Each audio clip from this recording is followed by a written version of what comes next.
Tanzania, once known for peace and stability, is now on fire. Streets flooded with protesters, soldiers patrol the capital, internet blackouts silence millions. What happened to this East African success story? How did hope turn into fear? Tonight we dive into the unraveling of Tanzania, a story of power, betrayal, and resistance. Okay, so let's start from the birth of a nation. Tanzania's story began with unity. In 1964, Tanganyika and Zanzibar merged to form the United Republic of Tanzania. Its first president, Julius Nyerere, affectionately called Mwalimu, the teacher, dreamed of an independent Africa built on equality and socialism. His policy, Ujamaa, encouraged communal living and self-reliance. Under Nyerere, Tanzania earned a reputation for peace and moral leadership. But that unity came at a price.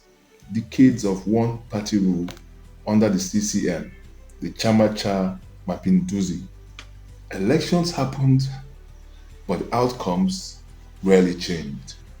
The ruling party always won, but that system is now facing its biggest test. In March 2021, Tanzania's president, John Pombe Magufuli, suddenly died. The nation was in shock. Stepping into his place was his vice president, Samia Suluhu Hassan. Calm, motherly, and historic, the first woman ever to lead Tanzania. Her swearing-in ceremony was broadcast across Africa. Supporters cried with joy, chanting her name. For many, Samia represented a softer touch after Magufuli's iron-fisted rule. And so, with a woman now in charge, the world expected reform, reconciliation, and the breath of democracy. We're talking on human rights and rule of law and democracy. Tanzania have made commendable strides in these areas, as you have mentioned, and we are committed to taking deliberate measures to ensure inclusion, cohesion, unity, and respect for all Tanzanians. And in so doing, the political parties and stakeholders convene meetings to deliberate on collective and productive ways of running political activities in our country, while at the same time safeguarding country's interests. So these meetings have been instrumental in contributing positively to enhancing democracy and strengthening multi-party system in our country, in Tanzania. At first, it seemed she would deliver. Journalists previously jailed were released. Opposition parties allowed to speak.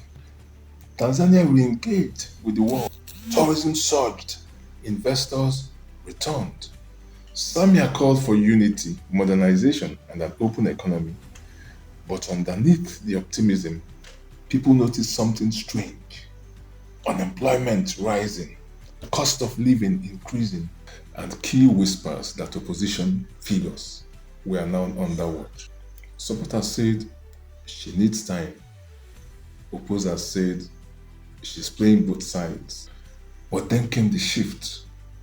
The new dawn was beginning to dim. By 2023, Tanzania started feeling like Magufuli's Tanzania again, only quieter. Newspapers critical of government policies disappeared. Online bloggers were arrested. Laws against cybercrime became weapons against dissent. What began as small restrictions became a system of fear. The same ruling party that had ruled since independence, the CCM, now seemed unstoppable. And the same woman, once seen as a reformer, now appeared untouchable. Human rights groups warned Tanzania is slipping back into authoritarianism. Freedom House downgraded the country to not free. The dream was fading fast, and then came crushing the opposition, the silencing of the opposition. Opposition leader Tundu Lissu, who had once survived an assassination attempt, was arrested again. Others vanished without trace. In parliament, dissenting voices were muted. Police stormed opposition offices. Party rallies banned. Social media activists hunted down. And as 2025 elections approached, nearly every major challenger was blocked or disqualified. One analyst said, "This is no longer politics, it's elimination." October 29th, 2025 was the election day. Soldiers were deployed across the country. Opposition headquarters were surrounded. Internet shut down. Voters waited for hours under the sun. Others never made it to the polls. That night, the results came. Samia Suluhu Hassan had won 97% of the votes. The ruling CCM once again had total control, and within hours, Samia was sworn in. But instead of celebration, the streets erupted. Tanzania erupted. Dar es Salaam, Arusha, Mwanza. Crowds flooded the streets, waving flags and chanting for justice.